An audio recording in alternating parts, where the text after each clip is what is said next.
ಚಿತ್ರದುರ್ಗದಲ್ಲಿ ನಾವು ಚಿತ್ರದುರ್ಗ ಡಿಕ್ಲರೇಷನ್ ಅಂತ ಮಾಡಿದ್ವಿ.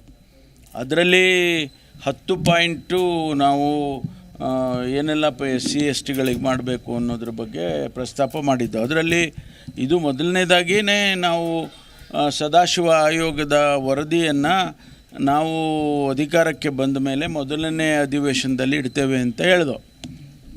ನಾವು ಅದನ್ನು ಹೇಳಿದ ಮೇಲೆ ಅವತ್ತಿಗಿನ್ನೂ ಸರ್ಕಾರ ನಡೀತಾ ಇತ್ತಲ್ಲ, ನಾವು ಅಧಿವೇಶನ ಮಾಡಿದಾಗ ಸರ್ಕಾರ ನಡೀತಾ ಇತ್ತು.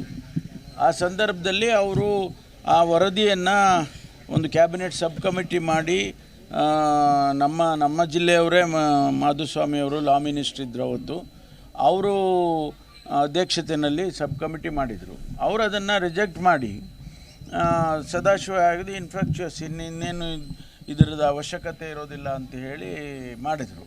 ಮಾಡಿದಾದ ಮೇಲೆ ಅವರು 17% ಅಂದರೆ SCಗೆ 17%, STಗೆ 7% ಜಾಸ್ತಿ ಮಾಡಿ ಅದರಲ್ಲಿ ಡಿವೈಡ್ ಮಾಡಿದರು.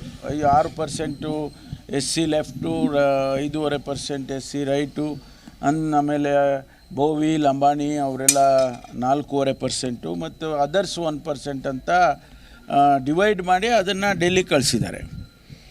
ಅವ್ರಿಗೂ ಗೊತ್ತಿದೆ ಅದು ಕಾನ್ಸ್ಟಿಟ್ಯೂಷನ್ಗೆ ವಿರುದ್ಧವಾಗಿದೆ ಅಂತೇಳಿ.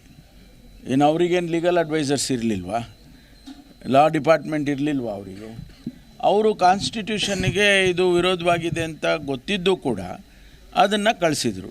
ಅದಕ್ಕೆ ನಾವು ಈಗೇನು ಮಾಡಿದ್ದೀವಿ ಅಂದರೆ, ನಾವು ವರದಿಯನ್ನು ಅವರು ತಿರಸ್ಕಾರ ಮಾಡಿದ ಮೇಲೆ ನಾವು ಅದನ್ನು ಹೆಂಗೆ ಇಡಕ್ಕೆ ಬರೋದಿಲ್ಲ ಅಂಥೇಳಿ ನಾವು ಅದಕ್ಕೋಸ್ಕರ ಮುಂದೆ ನಾವೇನು ಮಾಡ್ಬೋದು ಅಂಥೇಳಿ ನಾವೆಲ್ಲ ಈಗ ಕೂತ್ಕೊಂಡು ಮಾತನಾಡಿ ಸಂಬಂಧಪಟ್ಟ ಸಮುದಾಯದ ಜನಗಳು, ಲೀಡರ್ಸ್ಗಳು ಅವ್ರ ಜೊತೆ ಎಲ್ಲ ಮಾತಾಡಿ ಆಮೇಲೆ ಕಾನೂನಿನ ಅಭಿಪ್ರಾಯಗಳನ್ನು ತಗೊಂಡು ಒಂದೇ ದಾರಿ ನಮಗೆ ನಾವು